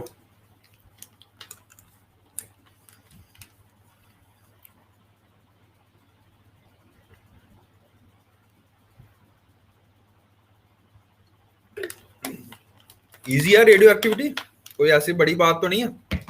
और हमने एक बात और कही, हमने एक बात और कही कि जब भी एटम टूटेगा तो दो चीजें हो सकती हैं, दो चीजें ही होंगी। कोई अणु बाहर निकलेगा, अणु का मतलब हो सकता है कि इलेक्ट्रॉन बाहर निकले, हो सकता है कि न्यूट्रॉन या प्रोटॉन आपस में कन्वर्ट हो जाएं, और हो सकता है कि एनर्जी भी बाहर निकले, या हो सकता है सारा कुछ निकले, ठीक है। तो इनको हम बोलते हैं रेडिएशन। रेडिएशन बाहर बोलेगी, जो भी चीज रेडिएट होएगी तो वो हमारे पास रेडिएशन भेजेगी, रेडियो एक्टिव होएगी। तो ठीक है जी, done done done, you have done this thing now. समय लग गया, बात लगी समझ? अच्छा, एक चीज यहाँ पे मैं और कहना चाह रहा था, रेडियो एक्टिव के बारे में, चलो आगे करता हूँ फिर बात इसके बारे में, ठीक है ना। तो ये हमने बात कर ली है, ये भी बात कर लिया है। Reason for radioactivity, nuclear instability. Instability का मतलब समझो क्या होता है? इंस्टेबिलिटी का मतलब कि न्यूट्रॉन और प्रोटॉन का मिसमैच है, ठीक है ना। हो सकता है, अब खुद सोचो, अब ये ध्यान से समझने वाली बात है, सारे ध्यान से समझना इस चीज को, बहुत जरूरी बात है। हमने कहा कि एटम के अंदर न्यूट्रॉन्स बड़े होते हैं। Late me show. बेटा आवाज आ रही सबको? हेलो, आवाज आ रही बेटा? ठीक है, ठीक है, ठीक है, ठीक है, गुड। गरिमा, वेरी गुड, आप भी आए हो। आज तो शिवम भी देखने को मिला यार हमें। That's very nice guys. Okay, तो इसके अंदर पड़े हैं रेड कलर के न्यूट्रॉन, ठीक है, और ग्रीन कलर के प्रोटॉन, ठीक है। यही होता कुछ, यूजुअली जितने न्यूट्रॉन उतने प्रोटॉन होते हैं ना, तो ये स्टेबल होएगा। ये है न्यूक्लियॉन। अब हम बात करते हैं, let me draw in it black colour, orbitals की। ये क्या है? के, एल, एम, एन शेल्स, याद है, हमने पढ़े थे, ठीक है ना। Let me show you another way, in some other, या ये क्या है? छोटे छोटे इलेक्ट्रॉन्स पड़े हैं, ठीक है ना। सपोज के में 2 हैं, सब शेल्स हैं, वेरी गुड, वेरी गुड। ये 2 इलेक्ट्रॉन है, इसमें 8 आ जाएंगे, समझ रहे हो ना बात क्या है, ठीक है ना, ठीक है, ओके। हमने कहा कि ये सारा कुछ ऐसा है ना, और हमने कहा कि इलेक्ट्रॉन और नेगेटिव चार्ज के होते हैं और प्रोटॉन पॉजिटिव के चार्ज के होते हैं, but you didn't understand one basic thing, ठीक है ना।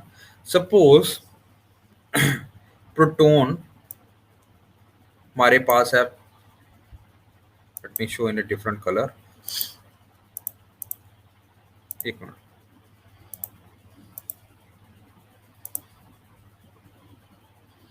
सपोज प्रोटॉन है हमारे पास, सपोज 15 है, सपोज, है ना, 15 प्रोटॉन है। तो इसका मतलब है इस एरिया में, सिर्फ इतने एरिया की बात कर रहा हूं, न्यूक्लियस के अंदर, न्यूक्लियस के अंदर 15 पॉजिटिवली चार्ज पार्टिकल पड़े हैं, ठीक है। राउंड सोच लो 15 या 16 न्यूट्रॉन भी होंगे, ठीक है। तो न्यूक्लियस के अंदर पॉजिटिव पॉजिटिव पॉजिटिव चार्ज इकट्ठा हो रखा है। अच्छा, कोई तो चीज ऐसी होएगी ना जो इनको समेटे हुए है, जो अंदर को खींच रही है, नहीं तो हमें बेसिक लॉ पता है इलेक्ट्रोमोटिव फोर्सेस का, इलेक्ट्रोस्टैटिक फोर्सेस का, कि चार्जेस जो होते हैं वो हमेशा रिपेल करते हैं। आप पॉजिटिव पॉजिटिव के पास लेके आएगा, उसको रिपेल करेगा। आप positive end of a magnetic pole और negative positive end of a magnetic pole पास में लाओगे, वो रिपेल करेंगे ईच को, कभी साथ में रहेंगे नहीं वो, समझ रहे हो ना। Positive positive repel each other, positive negative attract each other, समझ रहे हो ना मेरी बात, है ना। बताओ बच्चों, जी, ठीक है ना।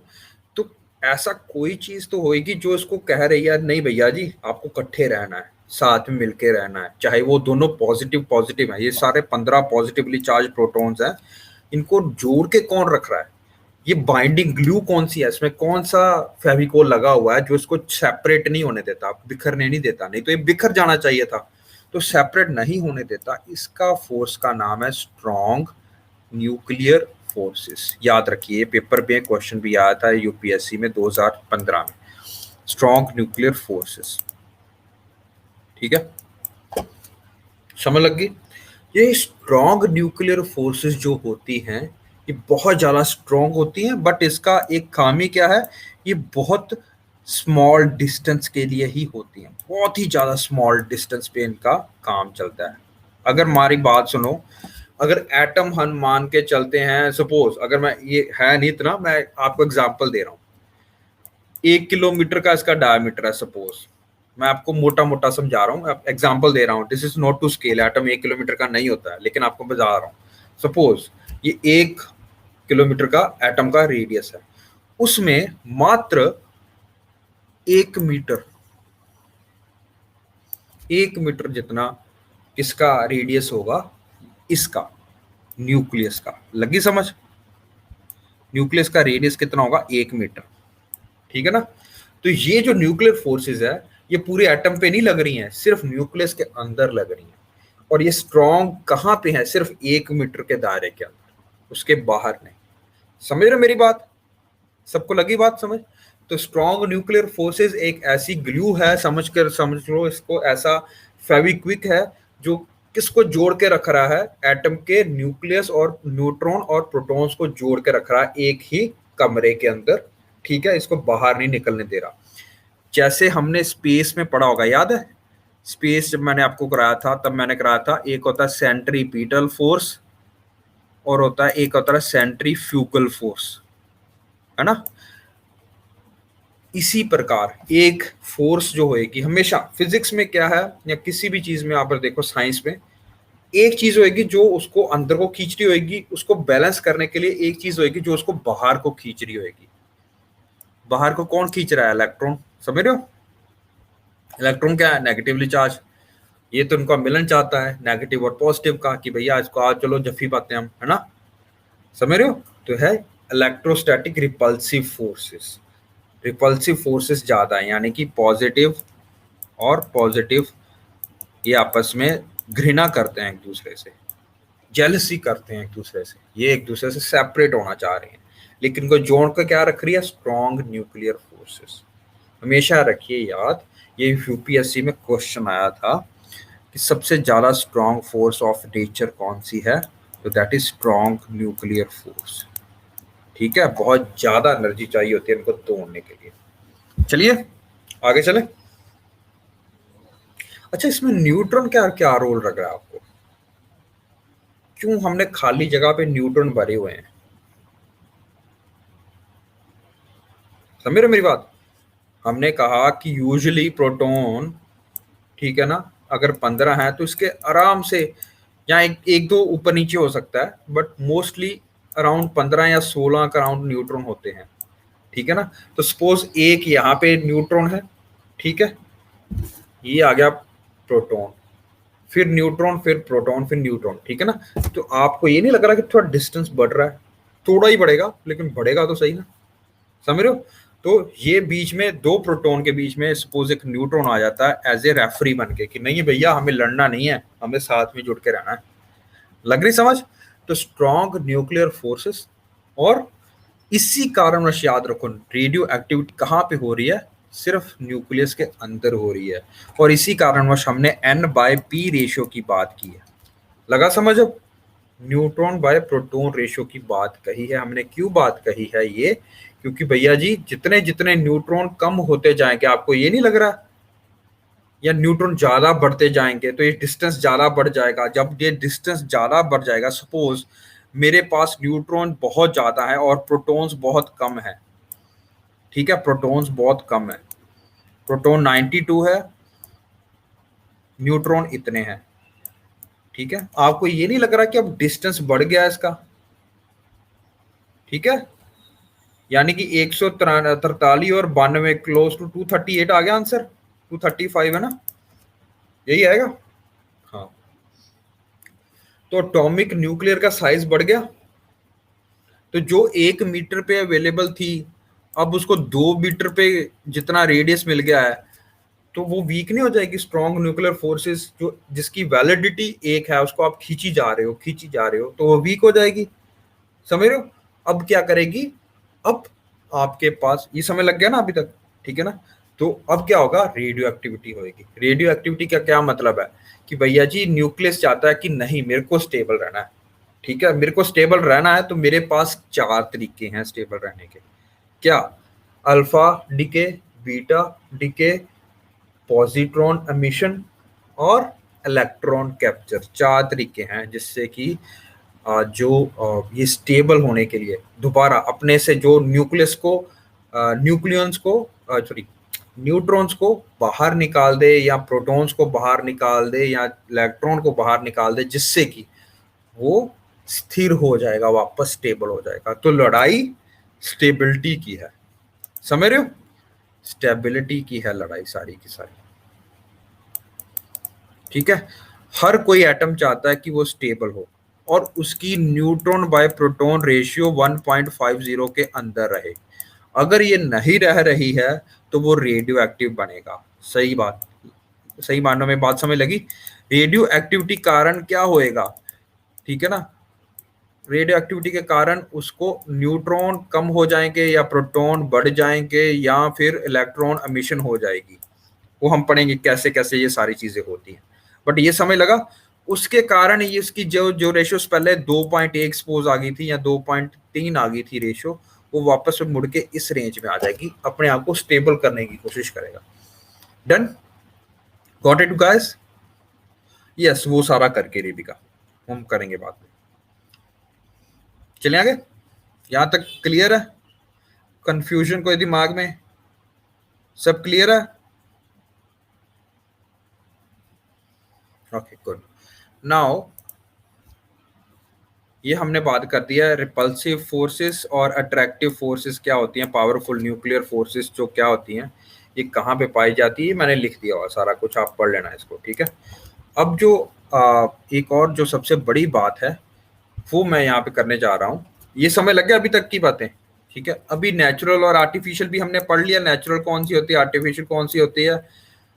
जो नेचुरल है वो अपने आप हो जाती है स्पॉन्टेनियसली, आपको करने की जरूरत नहीं है, आपको यूरेनियम को कहने की जरूरत नहीं है कि भाई स्प्लिट हो, अपने आप हो जाएगा, ठीक है ना।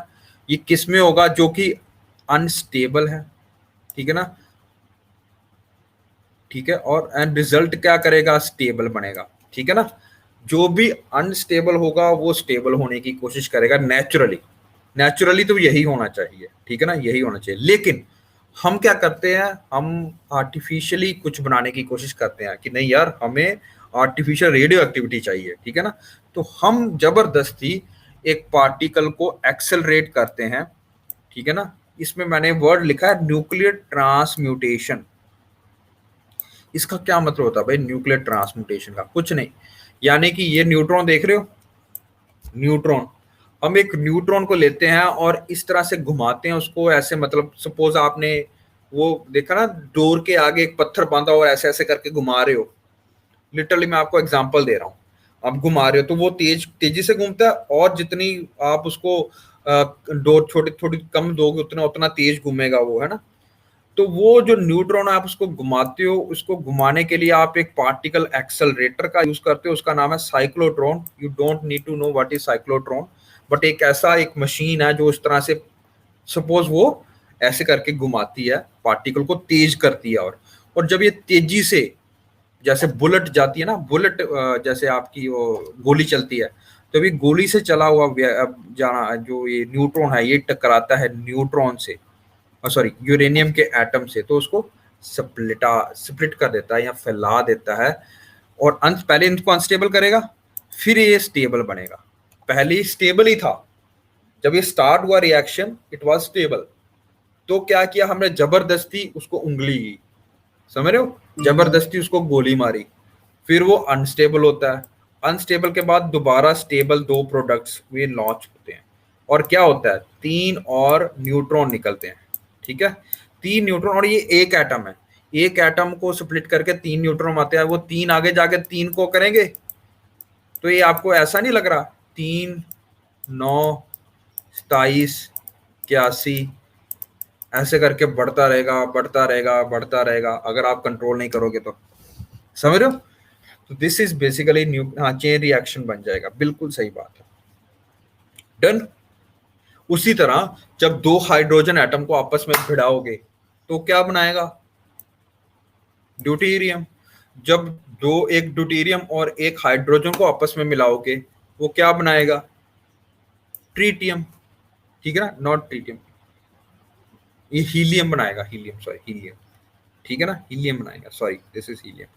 जब 2 हीलियम बना के, 2 ट्रिलियम बोलते हैं उसको, वो बना के हम आपस में करेंगे। अब ये बात समझने से पहले एक चीज देखो जरा, फिजिक्स में ना, सॉरी केमिस्ट्री में जब भी हम पढ़ते हैं ना, एक चीज याद रखो, जितना यहाँ पे है मास उतना ही मास यहाँ पे होना चाहिए, नहीं तो रिएक्शन खराब हो जाएगी आपकी।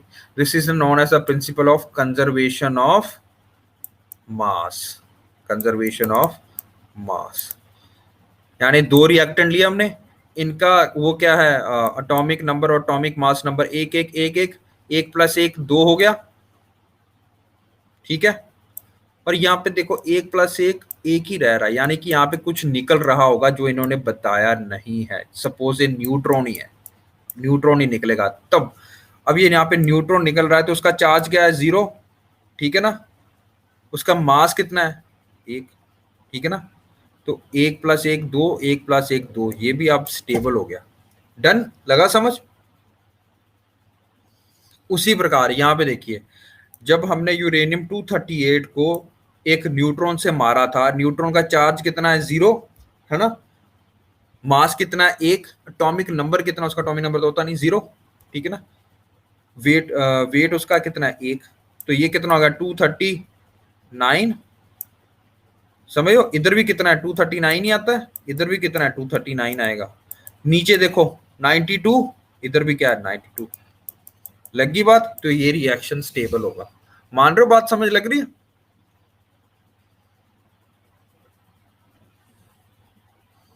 अच्छा, इधर देखो नीचे वाले में, ये कंजर्वेशन ऑफ मास का प्रिंसिपल आपको हर जगह यूज करना है। ये देखो यूरेनियम 239 है, तो ये अपने आप ही स्प्लिट हो जाता है, ठीक है ना।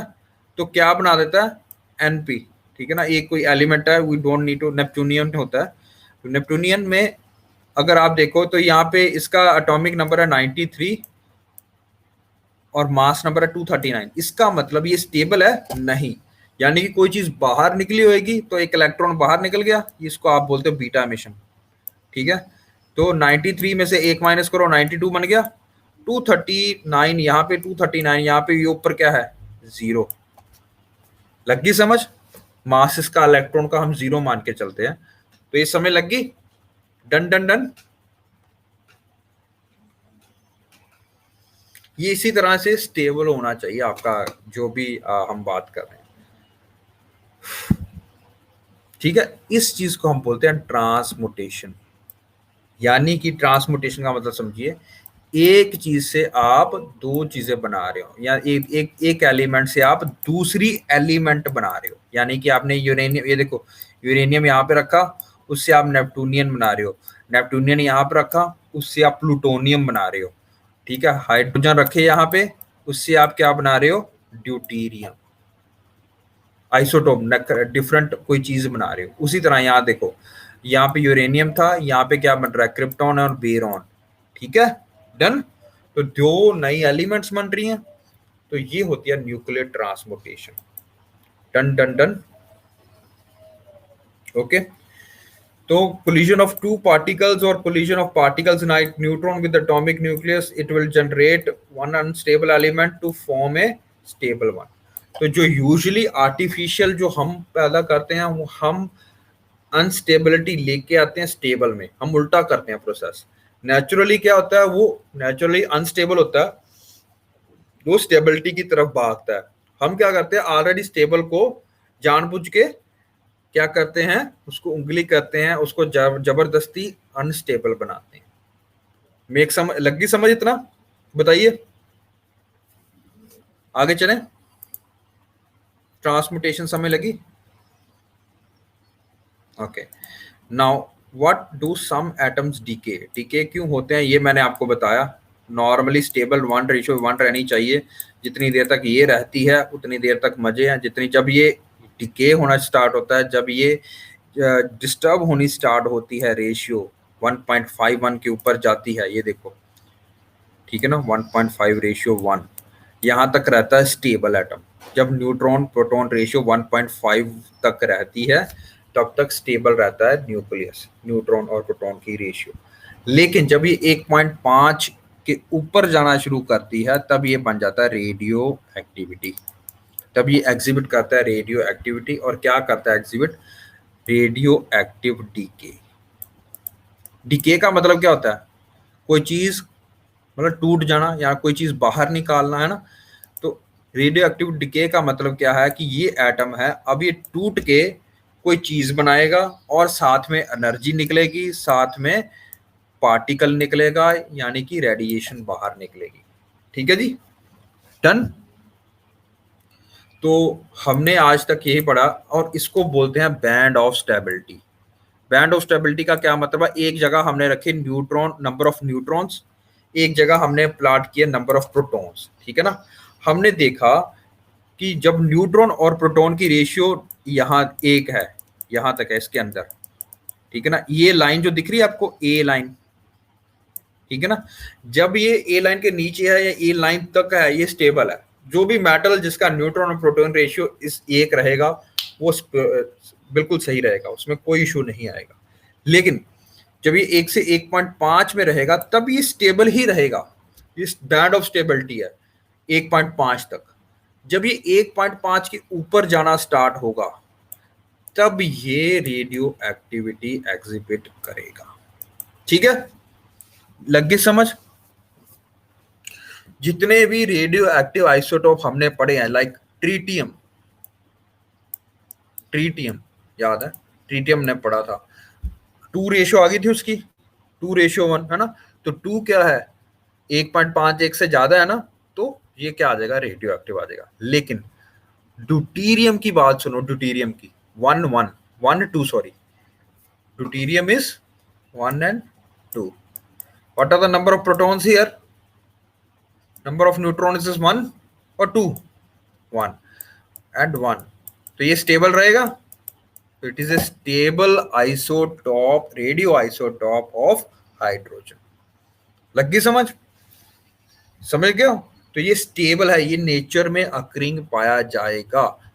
ठीक है, deuterium is available in nature, ठीक है, but it is again small quantities, not as frequent as hydrogen, but it is available. But tritium you can make in only in the laboratory. You will not find tritium anywhere in the universe. लग गई समझ। ये आप laboratory में बना सकते हो, ये आप, और लेबोरेटरी भी ये नहीं आपने घर में किचन को साफ किया और वहां पे लेबोरेटरी बना दी। ठीक है, ये न्यूक्लियर लेबोरेटरीज होती हैं, वहां पे ही ये बन सकता है सिर्फ। ठीक है जी, ग्रेट, डन। तो हमने पता किया है कि भैया जी जब हमारे पास एलिमेंट, कोई भी एलिमेंट होगा या वेरी गुड शिवम, तो कोई भी एलिमेंट होगा जिसका कि एटॉमिक नंबर 83 के ऊपर है, ठीक है ना, तो वो हम मानते हैं कि वो जो क्या है, रेडियो एक्टिव होता है। लगी समझ। ठीक है, तो इस तरह से बैंड ऑफ स्टेबिलिटी के बाहर जाएगा। अब देखो, ये नॉर्मल है, ये लाइन जो आप देख रहे हो ना, ये है बैंड ऑफ स्टेबिलिटी। इसके ऊपर जितना जितना ये दूर जा रहा है, देखो इस लाइन से ये दूर है ना बहुत ज्यादा, ठीक है ना, इस लाइन से ये थोड़ा सा पास है, ये तो बिल्कुल पास में है, ठीक है ना। तो जो हम कल टेक्निक्स पढ़ेंगे ये सारे के सारे, there is a class tomorrow as well, 9:30 पे क्लास होगी, I will share you the link tomorrow. ठीक है, कल सैटरडे है ना, नहीं कल नहीं क्लास हो गई, sorry sorry, there is no class tomorrow, कल सैटरडे है ना, तो I have something to do in Monday. Monday class will be 9:30, same topics, इसी को हम आगे लेके जाएंगे। तब हम पढ़ेंगे what is alpha emission, alpha emission कहाँ पे हेल्प करता है ज्यादा, या बीटा मिशन कहाँ पे हेल्प करता है, या पॉजिट्रॉन मिशन कहाँ पे हेल्प करता है स्टेबिलिटी, और ये काम क्यों करता है, मिशन क्यों हो रहा है। हम कल पढ़ेंगे कि जो अल्फा मिशन होगा ये इसको वापस यहाँ लाइन पे लाने की कोशिश कर रहे हैं, ये बीटा मिशन भी लाइन पे लाने की मिशन कर रहे हैं। तो जितने भी हमने मिशन पढ़े, मिशन मतलब जो बाहर चीज निकल जाती है, ठीक है ना, ताकि एक चीज ठंडी हो जाए, यार एक ही चीज स्टेबल हो जाए, तो स्टेबिलिटी के लिए लाने के लिए ये चीजें होती हैं। ये हम पढ़ेंगे इन the next class. Okay guys, यहाँ तक समय लगा, मैं करवा सकता हूँ, बट मैं I will not, I don't want to make it a cumbersome process for all. Okay, तो इन द नेक्स्ट, ये ठीक है ना, यहाँ तक तो सब समझ आ गया ना, कोई ऐसी कोई बड़ी बात तो नहीं बोली जो हमने ना समझी हुआ ना। ओके, तो in the next class we will deal with all the what are the radioactive decays, क्या होता है ये हम पढ़ेंगे। ठीक है, डिके के बारे में पढ़ेंगे और थोड़ी सी इसकी एप्लीकेशन के बारे में बात करेंगे, बहुत जरूरी है। व्हाट इज गामा नाइफ क्या होता है, और इसके बारे में थोड़ा सा पढ़ेंगे इन द नेक्स्ट क्लास। ठीक है बेटा, तो in the next class we will deal with all this things. Meet you on Monday now. Okay, be there only. ठीक है, Monday the class will start on time, I hope it will start on time. ठीक है, Manish, there UPSC का exam यार, I think is in it October. Okay, बाकी जो जिनकी extra class लग रही है उनकी वो लगेगी। ठीक है, और प्लीज आज मैं आपको टेस्ट दे रहा हूँ एक, वो सारे सॉल्व करें। ठीक है, क्या नाम है इसका, नाम क्या है लड़के का, गरिमा और ये क्या है, शिवम, यार क्लास ज्वाइन किया करो है। Okay guys, bye, see you next class, bye bye, in 1 an hour, 1 घंटे बाद, ठीक है प्रशित, 1 घंटे बाद।